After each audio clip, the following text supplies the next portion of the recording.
Hi, this is Neil. Welcome back. And this is week 2. We're just getting started and there's so much stuff to get into. This is chapter 13 of edition 15 of the Horngren Cost Management textbook. And we're looking at pricing decisions. So what do we mean by pricing decisions? Chapter 13 really takes you through what is information you need for pricing and what are the influences on pricing.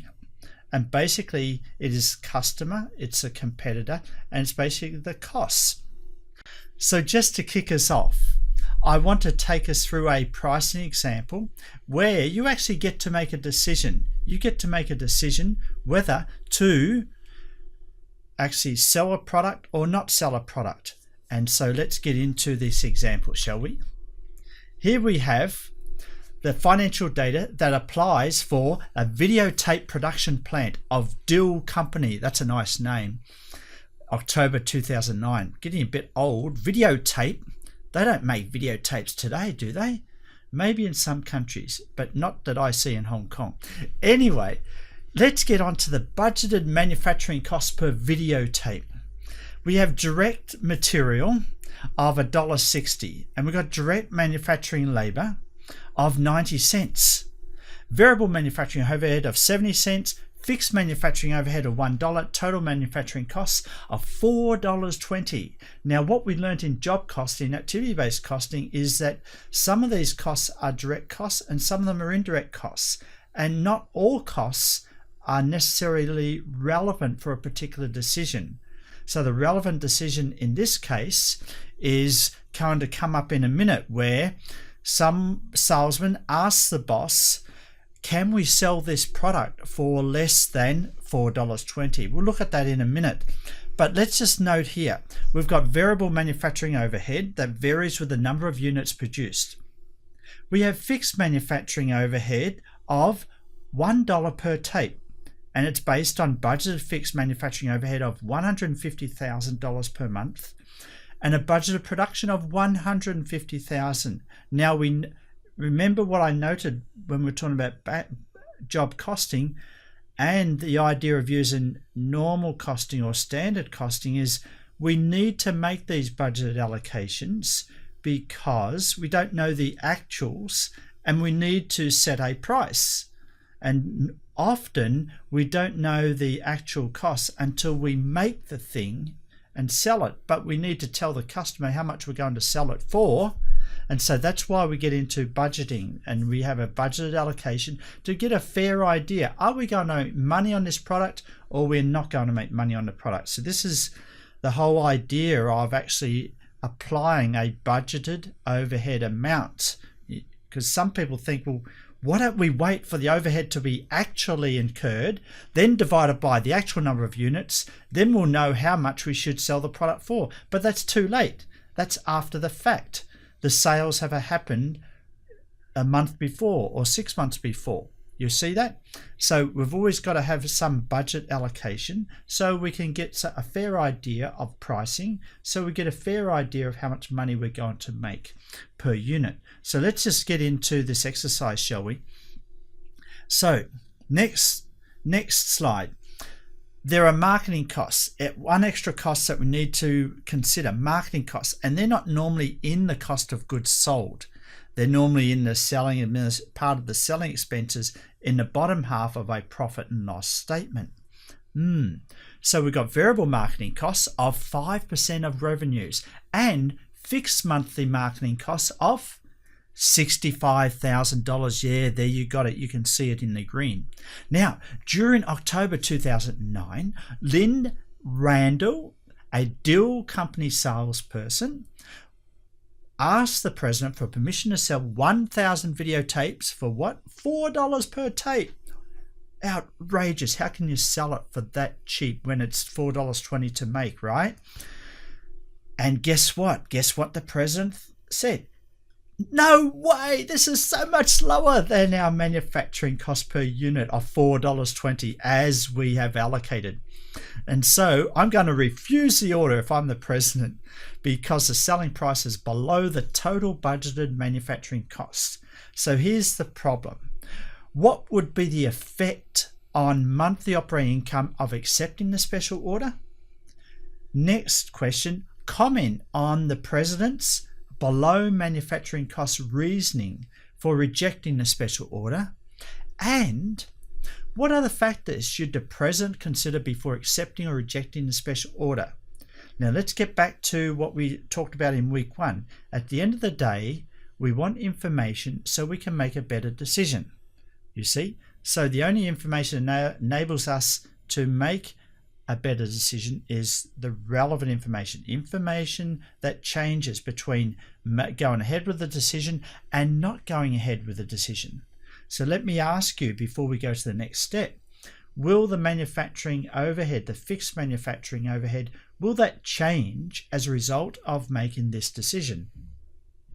Yeah, you got it. No, it won't change. So therefore, that portion of the manufacturing costs should be taken out. Are there any other costs that may not change as a result of making the decision? Let's have a look here. What about the fixed monthly marketing costs of $65,000? Do you think that would change? I don't think so. So therefore, we need not consider that in making the decision, you see? So when we go to the next page, what we're going to do now, especially the requirement number 1, is to try and work out what would be the effect on the income, the monthly income of accepting the decision. So let's go and have a look at the next slide, shall we? Now we've got relevant revenues of $4 per unit. That's the offer times 1,000. So that's $4,000 as the extra revenue. What about the extra costs? Well, we have direct materials. Okay, that's relevant. We have direct manufacturing labor. That's relevant, 90 cents.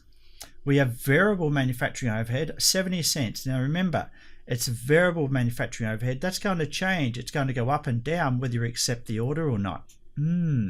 But fixed manufacturing overhead is going to stay the same. Yeah, you got it. So what else is variable? What other costs are likely to change as a result of accepting or not accepting this order? You got it. Variable selling costs of 5% of the total revenue. So let's add up these, shall we? $1.60 direct materials times 1,000 is $1,600. 90 cents of direct labor times 1,000, $900. $700 of variable manufacturing overhead, and 5% of 4,000 gives us $200 of selling costs. So the total relevant costs in this case is $3,400. Let's take that off the revenue, $4,000. So the increase in operating income is $600. So on the basis of this, if the purpose of the decision, yes or no, is dependent on will we make more money this month as a result of making that decision, then the answer is quite simple. Yes, a big yes. It's easy. It's $600 more in the money. Yay. Okay, now let's be careful here because the calculation assumes that the fixed manufacturing overhead will not change. Remember, we didn't include that in the calculation. And the $65,000 of monthly marketing costs remains unchanged by accepting the 1,000 unit order.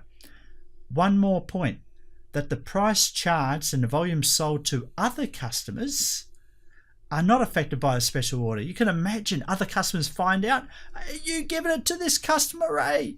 I'm paying $5 per unit. I just ordered 10,000. You better give me a discount. Knock $1 off each unit I just purchased. Otherwise, I'm not going to order from you again. You can imagine the outrage from other customers if they find out that you are secretly discounting for a special order. You understand this problem here. So let's go to the next stage of the questioning of the reasoning of this exercise. So we want to make very clear that the President's reasoning is defective on at least 2 counts. And the first, the President's reasoning included irrelevant costs, that is the fixed manufacturing overhead. It is irrelevant to the decision. And the President really didn't include a relevant cost, that is the variable selling costs of 5% of the selling price. that was excluded, but it should be included. And so that's how you get a more accurate decision, by only including those relevant costs that are relevant to that decision. Now, let me define relevance again. Any costs are relevant if they change as a result of going ahead or not going ahead with a particular decision. Okay, the final part of this exercise, and we want to look at the key issues. And there are two big key issues to consider, and these are more qualitative issues. The first one is the impact on the customer base. And I've already alluded to that earlier. Other customers may get very angry if they find out you're discounting to a special order. Maybe that special order, they go out and then sell it again for $4.50, which is still below the price you've been charging other customers. It happens, so don't nod your head that this doesn't happen. Okay, so keep in mind, you must be loyal to your customers. Now let's get back to a point that marketing strategy that happens on the internet these days is that often you're allowed to get in early to a particular mastermind or a online mastermind group. You may have to pay some money, some entrance fee, like $200 a year, or $500 or $600 for a lifetime membership. What tends to happen with these mastermind groups is that they actually increase the price of entrance by 5% or 10% every year. So it gives you the feeling of, when you get in early, that you've got into an increasing asset over time. So that is a marketing strategy, a market pricing strategy that a lot of internet marketers work with today. So look out for that. Think of a strategy like that you have seen online in the past few months. Now, the second key issue we want to keep in mind is, maybe this is a once-off, or is it a new sales channel that we have not yet explored? And so we may be just testing a new market, you see. And so this is very important, because if it's a one-time only order, then maybe we go ahead with it. We've considered all the costs and we're not going to do it again. However, because maybe we have excess capacity, so we can do that. However, if it's likely to be a long-term order, then we need to think how it's going to affect the existing sales.